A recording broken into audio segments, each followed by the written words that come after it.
There comes a point in life when you stop and ask yourself, do I still matter? Do I still have value? Do I still make a difference in someone's life? I reached this point when I was 56 years old, and the answer I found scared me more than anything I had ever faced. My name is Carol, and for a long time, I believed that my life no longer mattered, that I had become irrelevant, invisible, disposable, a shadow walking through an empty house, waiting for someone to remember that I still existed. But then something happened, something small, something most people wouldn't even notice.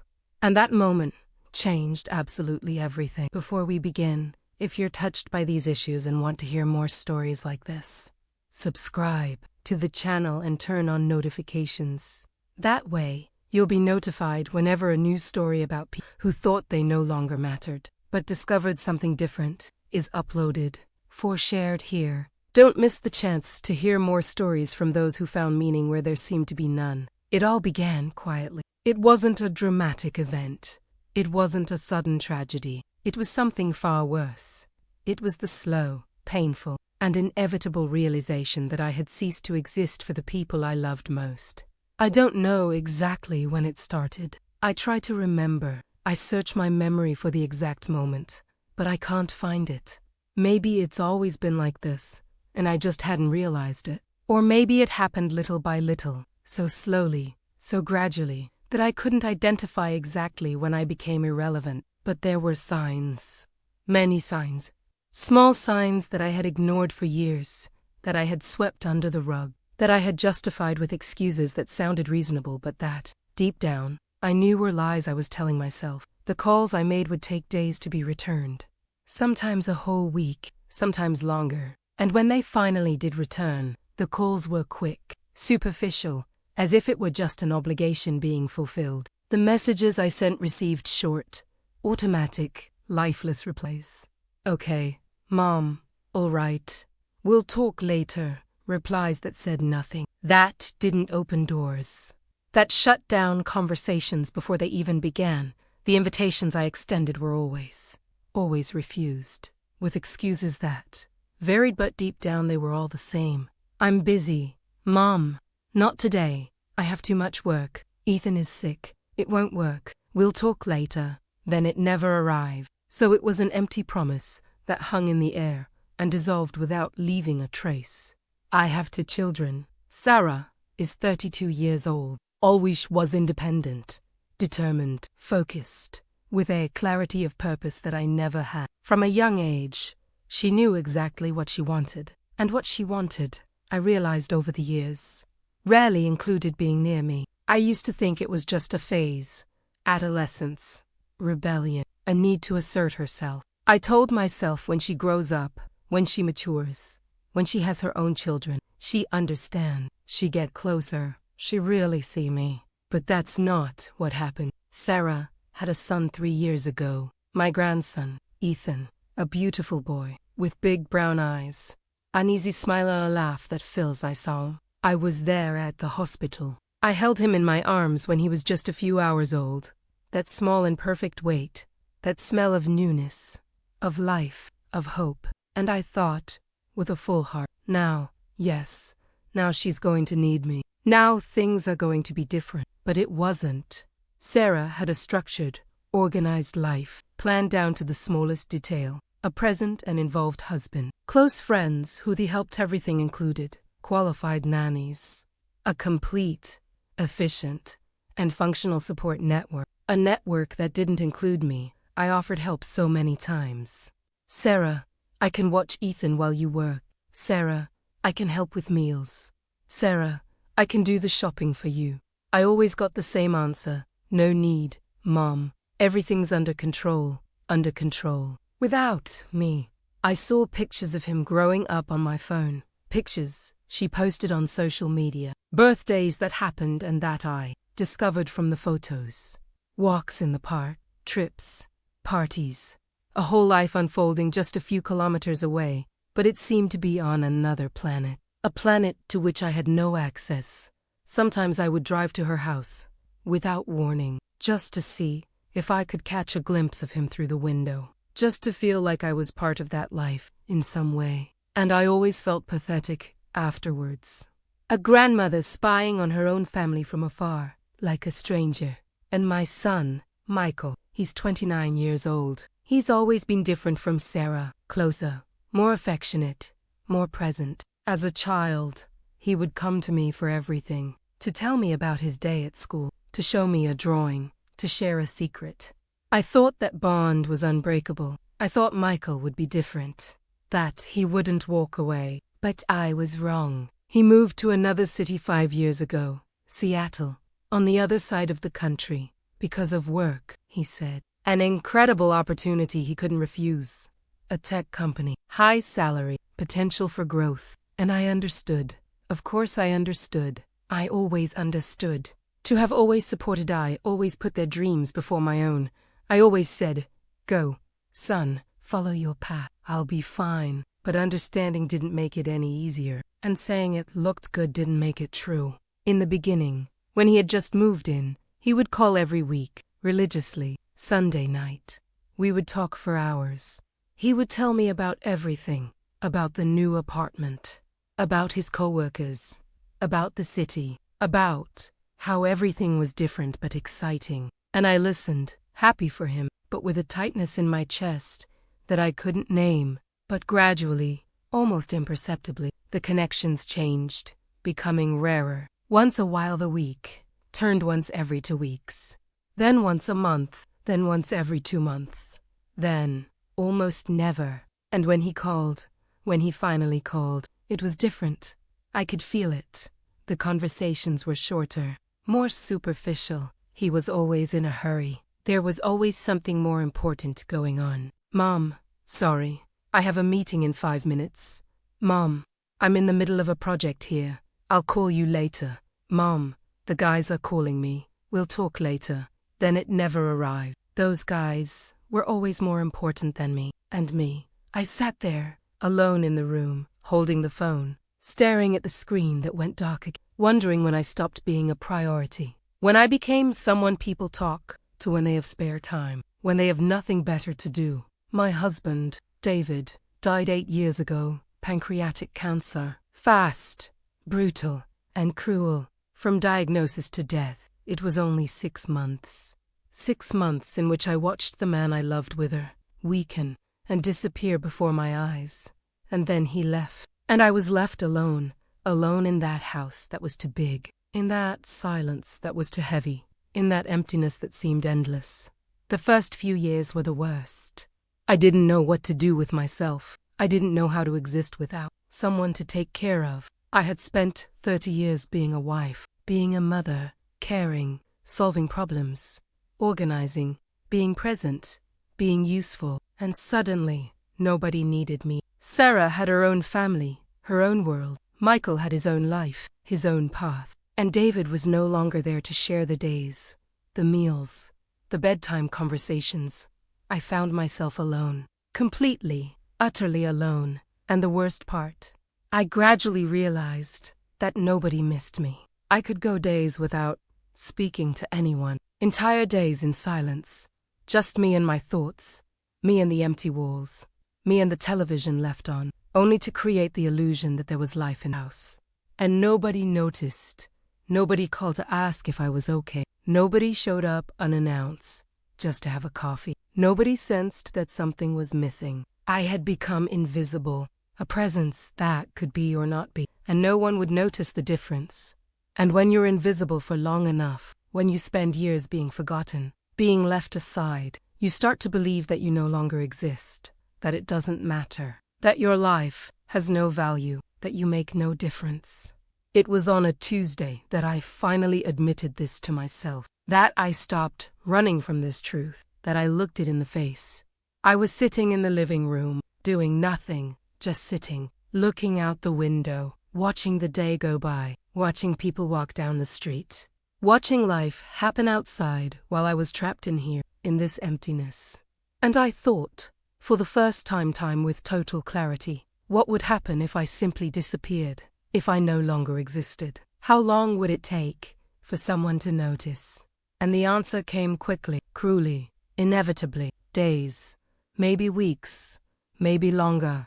Sarah was too busy with Ethan, with few work, with her life was perfectly structured. She would call once a month, maybe, sometimes less. If I didn't call back, she probably wouldn't even notice for a while. Michael was far away, physically, emotionally. He would call when he remembered, when he wasn't too busy, which was rare. If I disappeared, how long until he found it strange that I wasn't answering? How long until my absence turned into worry? Very time. Too much time. I had become someone who could disappear without leaving a void, without leaving lack, without leaving a trace. And that realization hurt more than any physical pain I had ever felt in my life, more than childbirth, more than seeing David die, more than anything, because it was confirmation of something I had suspected, feared, and denied for years. I no longer mattered. My life had no purpose anymore. I was just a distant obligation in my children's lives.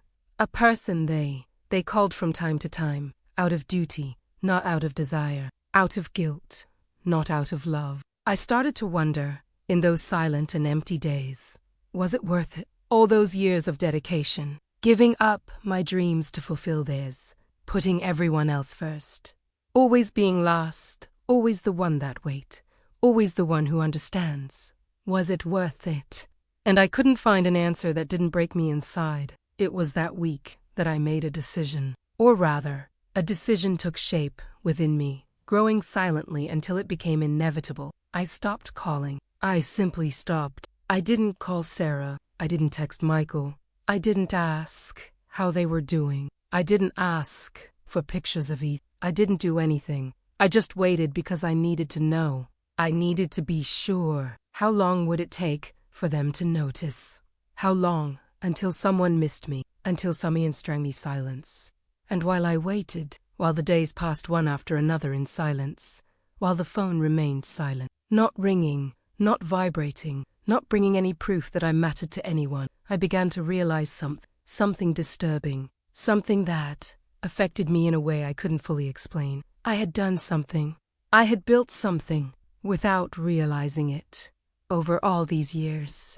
But I still didn't understand what. I only knew that silence, that invisibility, that irrelevance. Somehow, I had participated in creating it. It wasn't entirely their fault. It couldn't be. There was something I had done, or left to do. Something I had allowed, something I had accepted. And this vague, unsettling, and impossible to ignore feeling wouldn't leave me in peace. 10 days have passed. 10 days of absolute silence. 10 days in which my phone didn't ring even once with the name Sarah or Michael on the screen. 10 days that confirmed everything I was afraid to know. I wasn't missed. My presence or absence didn't change anything in their lives. On the 11th day, I woke up with a different feeling. It wasn't sadness, although the sadness was still there, heavy, constant. It was something deeper, darker. It was resignation. It was acceptance. It was the feeling that I had finally reached the bottom of something. I looked in the mirror that morning. I really looked. Not just the quick, automatic glance we give before leaving the house, but a long, lingering, honest look. And the woman I saw scared me. She was tired, not just physically, but in a deeper way. Tired of existing, tired of waiting, tired of mattering so little. There were wrinkles around her eyes that I hadn't noticed before, white hairs that had multiplied, a paleness in her skin, an absence in her eyes, as if the light had gone out.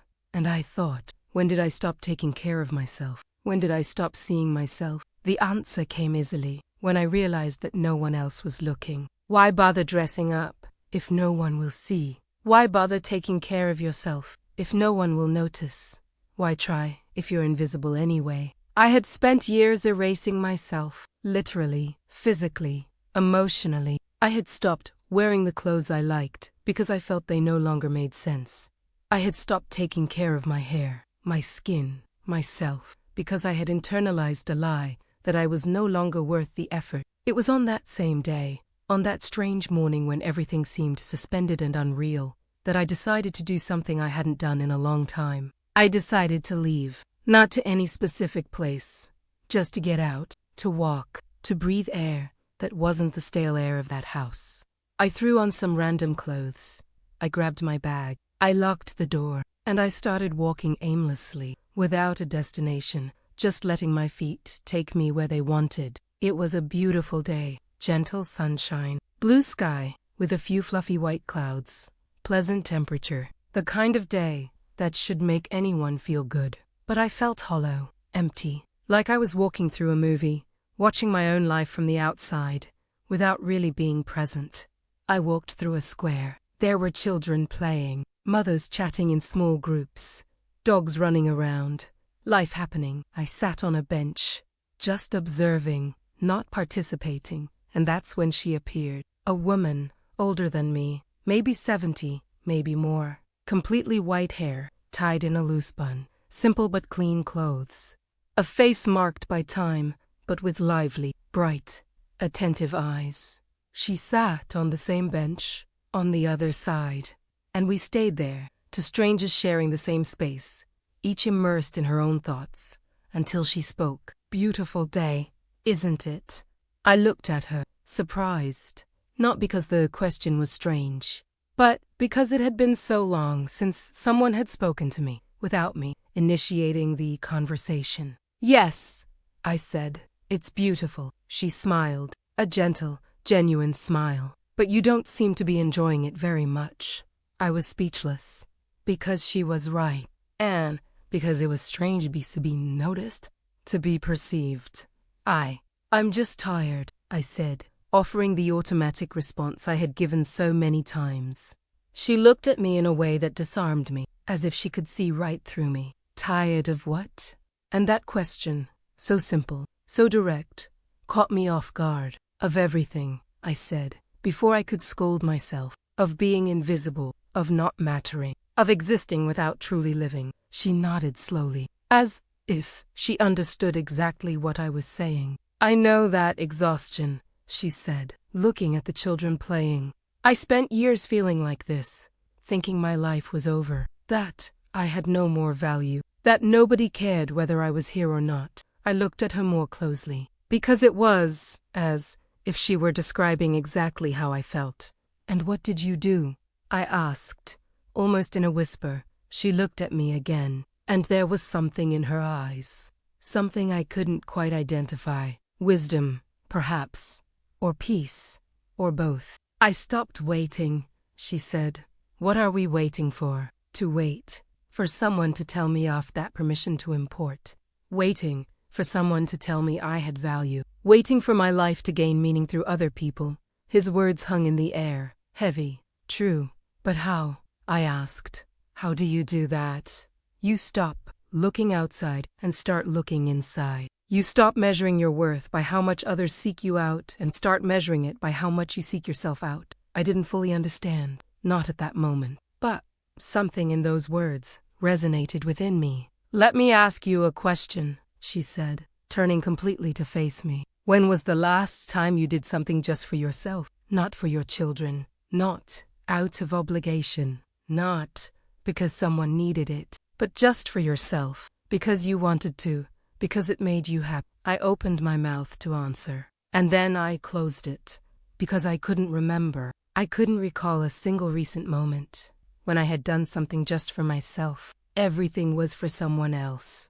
Either it was waiting for someone to need me, or it was trying to get someone to notice me. You can't remember, can you? She said gently, not as an accusation, but as someone recognizing something familiar. No, I admitted.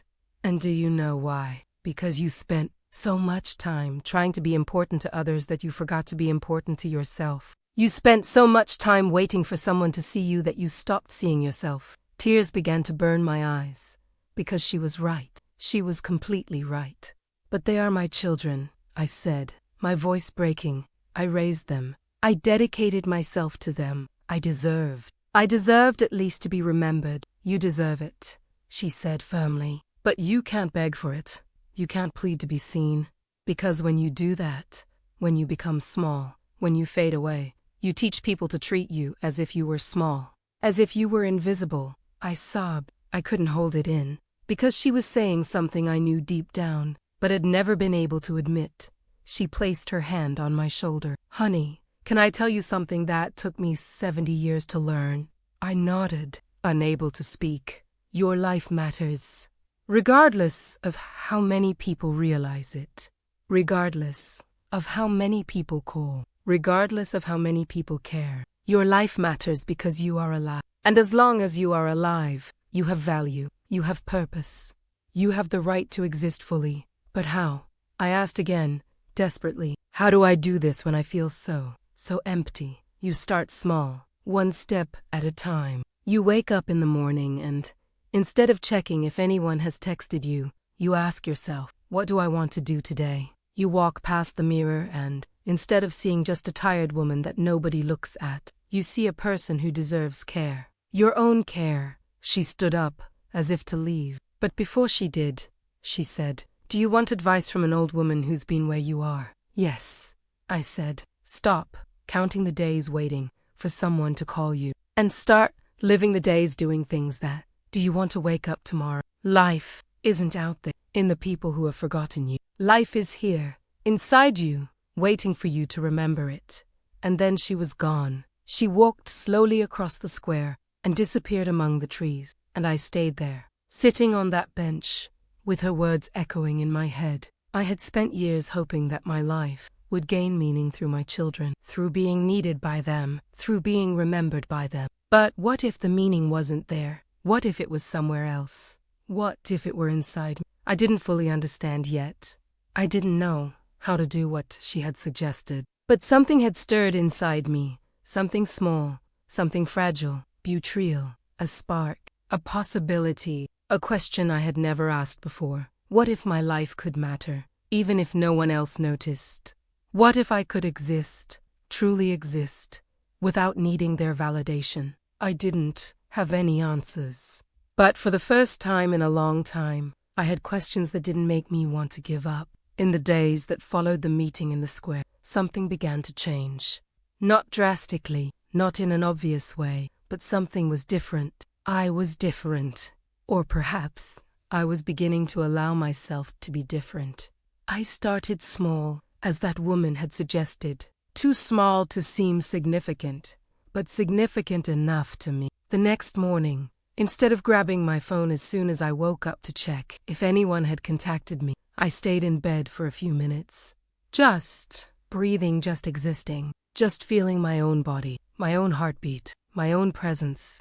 It may seem like a small thing. It may seem silly. But for someone who had spent years waking up anxious, checking messages, waiting for crumbs of attention, those minutes of intentional silence were almost revolutionary. I got up, I went to the kitchen, and instead of just making a quick, automatic coffee, I made a real coffee. I ground the beans. I smelled the aroma. I put it in a pretty cup that was kept in the cupboard, saved for special occasions. And I realized, as I held that warm cup in my hands, that I had spent years saving things for special occasions that never came, saving the nice dishes, saving the beautiful clothes, saving more life. As if I didn't deserve the good things on ordinary days, as if I needed to wait for permission to use what was mine. I drank the coffee slowly, savoring the taste, feeling the warmth going down my throat, feeling that I was there, present, alive, and it was strange, because it was something so simple, so basic, but it seemed new, it seemed important. I looked around the house, and for the first time in years, I truly saw the place where I lived. The walls needed painting, the curtains were faded, there were piles of old magazines in corners, objects accumulated without purpose, dust in places I stopped cleaning because, after all, who would see it? The house had become a reflection of how I felt inside, neglected, forgotten, lifeless. And I thought, if I'm going to truly exist, I need to start hearing this space. In this life that is mine, even if no one else witnesses it, I started tidying up. Not everything at once, but one room, one drawer, one shelf. I threw away things I'd kept just for the sake of keeping them. Clothes I hadn't worn in years. Objects that had been gifts from people who were no longer in my life. Memories that only made me feel worse. And with each thing I discarded, I felt like I was freeing up space. Not just physical space, but internal space.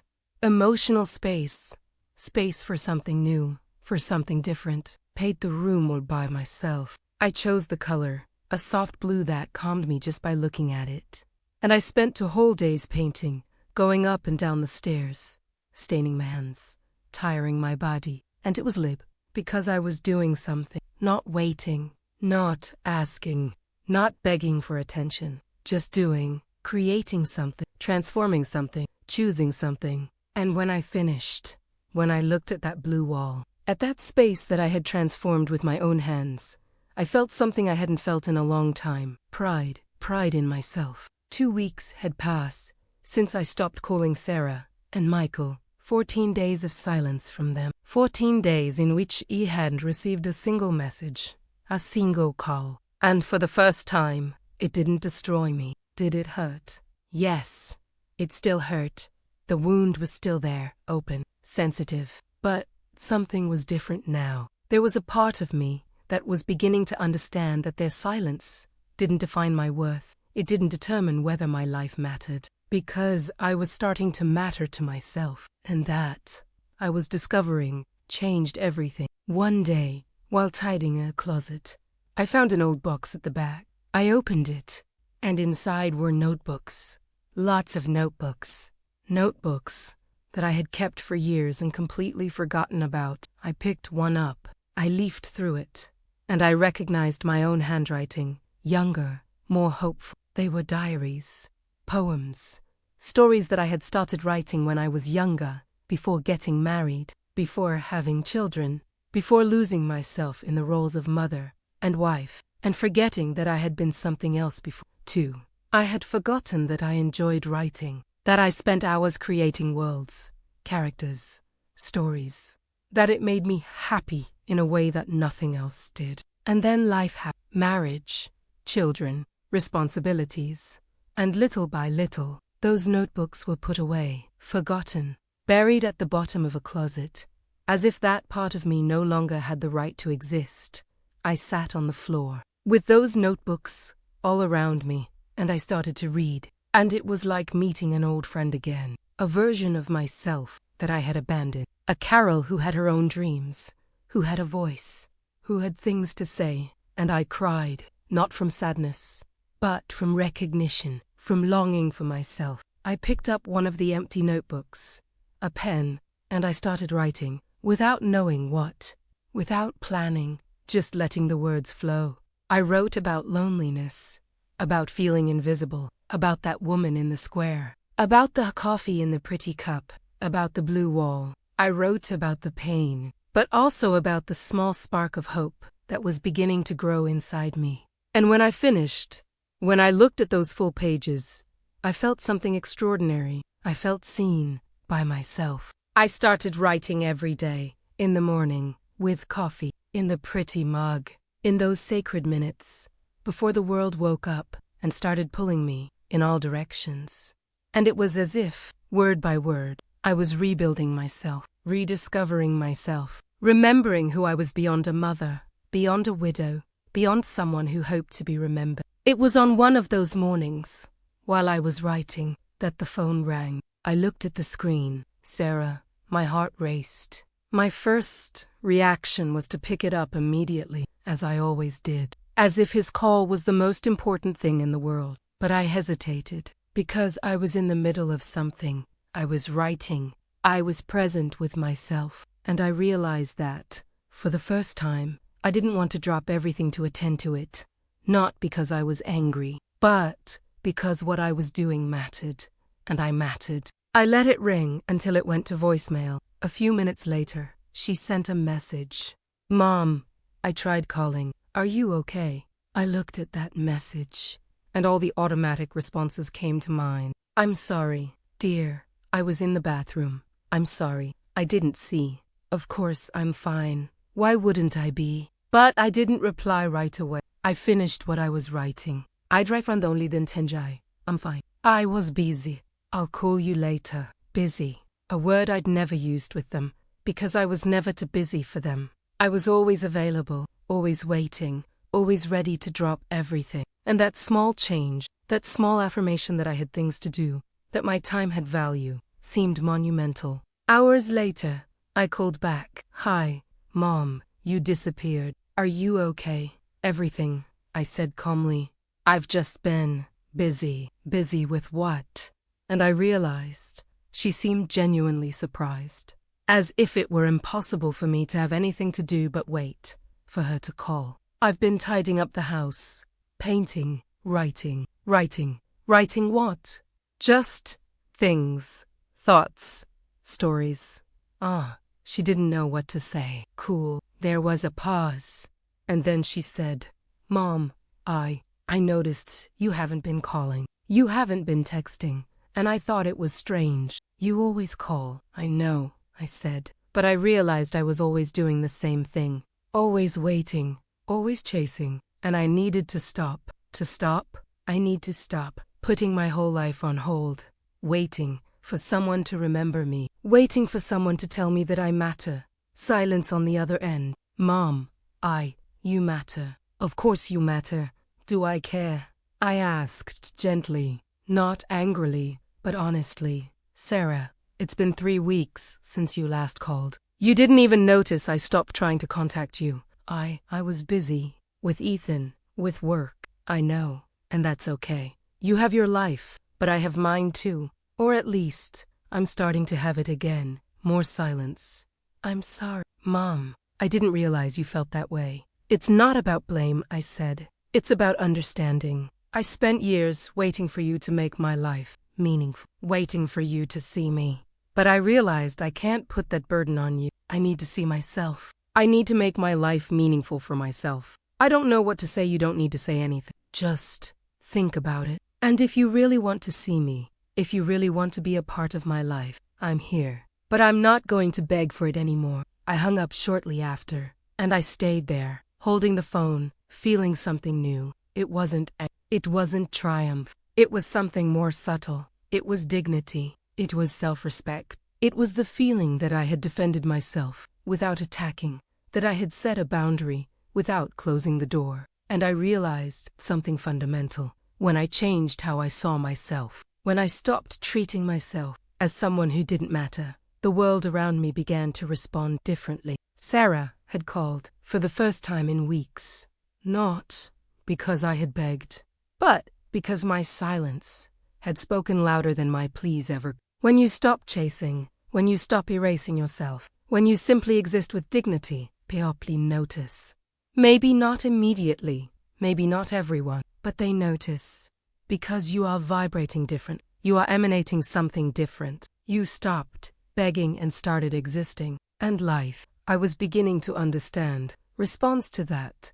Not magically, but consistently. It responds to what you believe about yourself, to the value you place on yourself, to how you treat yourself. And I was starting to treat myself like someone who matters. And everything was starting to change. The following weeks were a discovery, a slow, sometimes painful, but consistent discovery. A discovery of who I was when I wasn't trying to be seen by anyone, when I wasn't waiting for validation, when I simply existed. I kept writing every day, without fail. Those morning minutes, with coffee, pen in hand, became sacred, non-negotiable. They were mine, only mine. And the more I wrote, the more I recognized myself. It was as if each word was a small piece of me that I had lost over the years. And now I was putting it back together, slowly, patiently. I started going out more, not to specific places, but just to get out, to walk, to see the world, to remember that there was life happening beyond the 4 walls of my house. I returned to that square several times, hoping perhaps to see that woman again, but she never appeared. And gradually, I understood that perhaps she didn't need to appear again. She had planted a seed, and the seed was growing on its own now. I found other things. Their places. A small library a few blocks from home that I had never noticed before. I went in. I picked up books. I read. I got lost in stories that weren't mine, but that somehow helped me understand my own. I signed up for a painting class. A class for beginners, with people my age, some older, some younger, all there for one reason, to do something for themselves. And for the first time in a long time, I was in a room full of people and I didn't feel alone. Because I wasn't expecting anything from those people. I wasn't trying to impress. I wasn't measuring my worth by the attention I received. I was simply there, present, painting, existing. I wasn't good. My paintings were amateurish, clumsy, full of technical errors. But they were mine, and that was enough, because it wasn't about being good. It was about doing. It was about creating. It was about being alive. Sarah called again, 2 weeks after that conversation. And the Jimmy the conference. Mom, I was thinking, would you like to come over for lunch on Sunday? My first reaction, the old reaction, was to say yes, immediately. To drop everything. To reorganize my entire life to accommodate that invitation. But I stopped. I breathed. And I thought. Let me check my schedule, I said. And I had a schedule now. I wasn't lying. I had a painting class on Saturday morning. I had a book I wanted to finish. I had things that mattered to me. What time would it be? I asked. 1 o'clock in the afternoon. That's fine. But I can only stay until 4. I have an appointment afterwards. I didn't have it. But I had my time, and my time had value. And I wasn't going to treat it as if it were infinite and disposable any. Okay. Then I'll wait for you in an hour. And there was something in her voice. Surprise. Respect. As if she were seeing a version of me she didn't know. I went to have lunch at her house that Sunday, and it was different from all the other times. I didn't arrive anxious. I didn't arrive with that desperate need to please, to be perfect to ensure they liked me. I didn't arrive begging for crumbs of affection. I arrived whole, just like myself. Sarah noticed. I saw it in her eyes. Curiosity, surprise. You're different, Mom. Different how? I don't know. More light, more present, more you. And it was true. I was more myself, because I had stopped trying to be who I thought they wanted me to be. Ethan was there, my beautiful grandson. He ran to me when he saw me, and I picked him up, felt his weight, his scent, his laughter, and my heart filled with joy, but not with desperation. Not with that suffocating need needed, just with love. Simple love, pure, without expectations. We talked during lunch. I told her about the painting class, about the books I was reading, about how I had painted the room. And Sarah was listening, really listening, not just waiting for her turn to speak, but truly paying attention. Mom, I didn't know you liked these things. I didn't know either, I said honestly. Or rather, I had forgotten. I spent so much time just being a mother that I forgot I was other things too. I'm so sorry, she said suddenly, for not realizing, for not asking, for leaving you invisible. And that word coming out of her mouth caught me off guard. You noticed, I said, more of a statement than a question. Yes. After that conversation we had, I started thinking, really thinking, and I realized that I treated you like a constant. As if you were always there, always available, always waiting. And I never stopped to ask if you were okay, if you were happy, if you needed anything. Tears began to glisten in her eyes. I love you, Mom, but I haven't been good at showing it.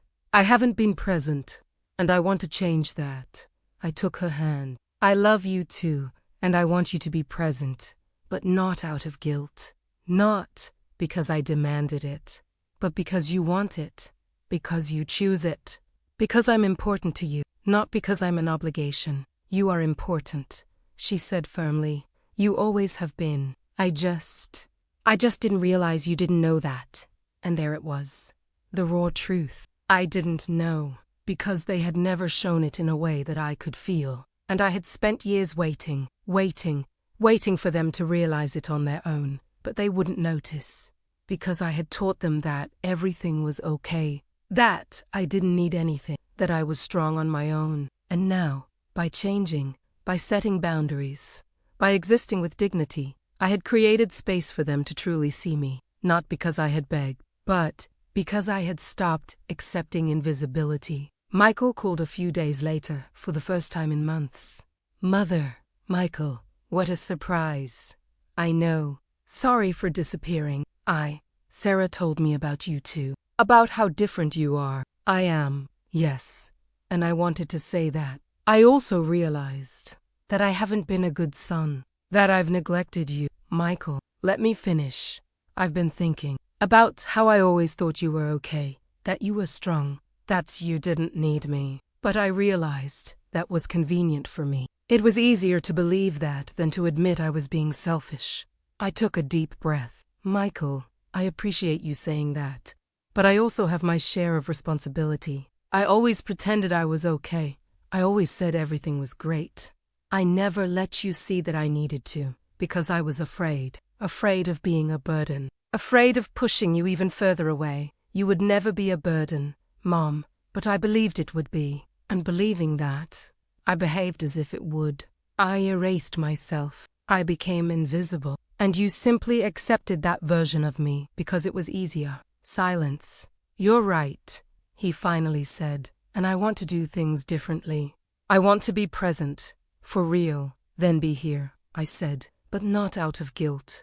Be here because you want to, because you choose to, because I'm important to you. You are. You always have been, and I believed him, not because he said so, but because something had changed. Not just in them, buddy. I had changed how I saw myself, and in doing so, I had changed how they saw me. Because people don't respond to what you say, they respond to what you emanate, to the energy you carry, to the way you treat yourself. And for years, I had exuded despair, neediness, deprivation. I had treated myself as someone who didn't matter, who had no value, who needed to beg for attention. And the people around me had responded to that. They had treated me exactly as I treated myself. But now, by changing my inner state, by starting to value myself, by setting boundaries, by existing with dignity, they were responding differently, not because I had made them change, but because I had changed myself. And by changing myself, I had changed the entire dynamic. It was as if I had been sending a signal for years. I don't matter. You can forget about me. I'll accept it. And they had received that signal and responded accordingly. But now I was sending a different signal. I matter. Have value. I deserve respect. And they were receiving that signal and responding accordingly. It wasn't magic. It was cause and effect. It was a natural consequence. It was a reflection of what I believed about myself. When you believe you don't deserve it, you behave in ways that confirm that. And people treat you accordingly. When you believe you deserve it, you behave differently, and people treat you differently. Simple as that, and at the same time, complex as that. Because it means you have power. The power to change. The power to choose. The power to create a different reality. Not controlling others, but controlling how you see yourself, how you treat yourself, how you exist in the world. And when you change that, when you truly change that in a consistent and profound way, everything around you begins to reorganize itself. Not immediately, not magically, but inevitably. Sarah started calling more often, and the conversations were different, more real, more present. Michael scheduled a visit. He said he was going to take a week off and come see me for the first time in 5 years. And me. I kept living, not waiting, not begging, just living, painting, writing, reading, existing. And I discovered something extraordinary. When you stop making your happiness dependent on other people, when you stop placing your worth in the hands of others, you become free. Free to be who you are. Free to exist fully. Free to matter regardless of who notices. And this freedom, I was discovering, was what I had been searching for all my life. Not in my children, not in being remembered, not in being needed, but within myself, in my own self-awareness, in my own worth. And when I found it, when I finally found it, everything changed. Because I changed first. Today, when I look back at that version of myself sitting alone in my room wondering if my life still mattered, I feel immense tenderness. Not pity, not shame, but compassion. Because she was doing the best she could with what she knew. She was operating from a deep belief that her worth lay outside of herself, in other people, in how much they cared, in how much they remembered. And when you operate from that belief, you create a reality that confirms it. repeatedly, consistently, not because the universe is against you, but because you are emanating a frequency that attracts exactly what you fear. I was afraid of not mattering, so I behaved like someone who didn't matter. I accepted crumbs. I faded away. I waited endlessly. And the people around me responded to that. They treated me like someone who could be waited on, like someone who'd owe you, no matter what, like someone whose presence or absence made no difference. And that confirmed my fear. And I faded even further, and the cycle continued. But when I changed, when I started treating myself differently, when I began to believe, even if timidly at first, that I had value, everything started to change. Not because people magically change, but because I stopped accepting being treated in a way that didn't reflect my true worth. And when you do that, when you set that new standard, people have two options. Either they adjust to that new standard, or they leave your life. And both options are fine, because you're no longer willing to pay the price of your invisibility to maintain relationships that diminish you. Michael came to visit me, as he had promised, and it was the best week we'd had together in years. Maybe since he was a child. Because I wasn't trying to be the perfect mother. I wasn't trying to do everything for him. I wasn't erasing myself so that he would feel comfortable I was just me. And he was him. And we were together, present, real. We talked about things we'd never talked about before. About how lonely he felt in Seattle. About how professional success didn't fill the void he hoped it would. About how he distanced himself because he didn't know how to be close. And I listened, not as a mother who solves problems, but as someone who understands. As someone who had also been lost and was finding herself again. "Mom," he said one night, while we were drinking tea in the room I had painted blue, "I've realized something." "What?" "I spent years seeing you only as a mother, as someone who existed for me and Sarah, but you are not just that. You are a whole person, with dreams, with interests, with a life of your own." "I had forgotten about that too," I said. "For a long time, I was just a mother. And when you no longer needed me in that way, I felt lost. Because I no longer knew who I was. And now do you know?" I thought for a moment. "I'm learning. Every day. I'm rediscovering parts of myself that I had buried. And I'm discovering new parts too. It's been scary, but it's been liberating." He smiled. "I'm proud of you, Mom, for having the courage to change. For not accepting being invisible." And those words meant more than he could have imagined. Sarah changed too. Not overnight. Not dramatically. But consistently. She started including me more. She invited me to things.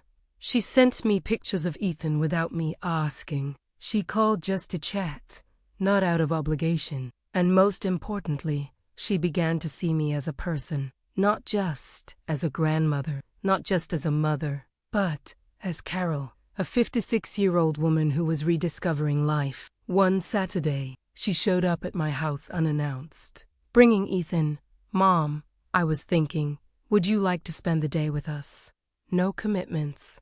No set end time. Just being together. And I almost cried, because that was exactly what I had wanted for so long. But now, receiving it, it wasn't out of desperate need anymore. It was out of genuine love, out of real connection. We spent the day together. We played with Ethan. We talked. We laughed. And it was simple. And it was beautiful. And I realized this was only happening because I had changed first. Because I had stopped begging for it. Because I had become someone who deserved it. Not because I was better, but because I believed I deserved it. And this belief, this different internal state, had created a different external reality. I continued with the painting class. I made friends there, women my age, who were also rediscovering who they were beyond the roles they had played their whole lives. One of them, Linda, had gone through something similar, widowed, children estranged, years of loneliness. "But you know what I discovered," she told me one day. That loneliness wasn't about being alone. It was about having lost myself. And when I found myself again, when I became company for myself, I stopped feeling alone. And that was exactly I no longer felt alone, even when I was physically alone, because I was present with myself, because I cared about myself, because I had become the person I needed others to be. And in the process, the right people started to appear, and the right relationships started to strengthen. One day, I was in the library choosing books when a woman approached. "Sorry to bother you, but I see you here often. What kind of books do you like?" We talked for an hour. We discovered we had similar tastes. We exchanged recommendations. We arranged to have coffee, and it became a friendship, real, genuine, not based on need, but on true connection. And I realized, when you're vibrating in despair, you attract despair. When you're vibrating in neediness, you attract indifference. When you're vibrating in self-abandonment, you attract abandonment. But when you're vibrating at a level of fullness, even if it's a fullness that's still being built, you attract different things, different people, different opportunities. Not because you changed the world, but because you changed yourself. And by changing yourself, you changed everything. I went back to that square. I sat on the same bench where I had talked to that woman months. And this chimiaiwazers. I was just enjoying the day, enjoying being alive, enjoying having made it this far. And I thought about that question I had asked myself months ago. Does my life still matter? And now I had the answer. An answer that no one could have given me. An answer that I needed to discover on my own. Yes, my life matters. Not because anyone notices. Not because anyone cares. Not because I am useful or needed or remembered. But because I am alive. Because I am here. Because I exist. And as long as I exist, I have the power to choose how to exist. I have the power to see myself, to value myself, to matter to myself. And when I do that, when I really do that consistently and deeply, the world responds. Not because the world has changed, but because I've changed how I present myself to the world. I had spent years waiting for someone to tell me that I mattered, waiting for someone to value me, waiting for someone to make me feel alive. But nobody could do that for me, because value doesn't come from the outside. It comes from within. And when you find that value within yourself, when you recognize that value, everything changes. Your choices change. Your boundaries change. Your behavior changes. And consequently, the answers you receive change. Not because people have changed, but because you stopped accepting what you don't deserve. And by doing that, you created space for what you do deserve. It's that simple, and it's that profound. Today, at 56 years old, I am happier than I have been in a long time. Perhaps happier than I have ever been in my life. Not because my life is perfect. Not because all my problems have been solved. Not because my children now adore me and never forget me. But because I learned to exist independently of that. I learned that my happiness cannot depend on other people. That my worth is in no one's hands but my own. And that freedom, that emotional autonomy, changed everything. There are still difficult days. Days when loneliness is overwhelming. Days when I wish things were different. But even on those days, I don't go back to that place of despair, of invisibility, of believing that I don't matter. Because now I know I matter. I know I have value. I know I deserve to exist fully. And this knowledge, this inner certainty, is unshakable. Because it doesn't depend on anyone but myself. And when you have that, when you truly have that, you become free. Free from opinions. Free from expectations. Free from the need for constant approval. Free to be who you are. And that, I've discovered, is life's greatest gift. That moment in the square. That woman who sat next to me and planted a seed. That moment changed everything. Not because she saved me, but because she showed me that I could save myself. That the answer was within me. That I had the power to change. And I changed, one day at a time, one choice at a time, one belief at a time. And in changing, I changed everything around me. Not because I forced it, but because I stopped accepting. I stopped erasing myself. I stopped waiting. And I began to exist, truly, fully, without apology. And life responded, as it always does, not to what you want, but to what you believe you deserve, to what you emanate, to what you are. I had thought that my life no longer mattered, that I had become irrelevant, disposable, invisible. But I was wrong. My life always mattered. I just stopped realizing it.